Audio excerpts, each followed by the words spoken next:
त्या दुष्काळाच्या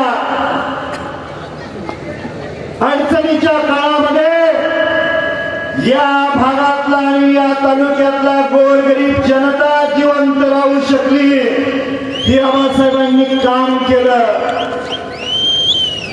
90च्या दशकामध्ये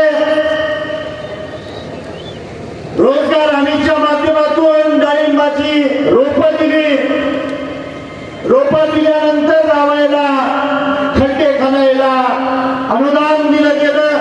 बागाच्या बागा लावल्यानंतर पाण्यासाठी ड्रीपच्या नळ्यांसाठी सुद्धा सरकारला भांडवल अनुदान दिलं।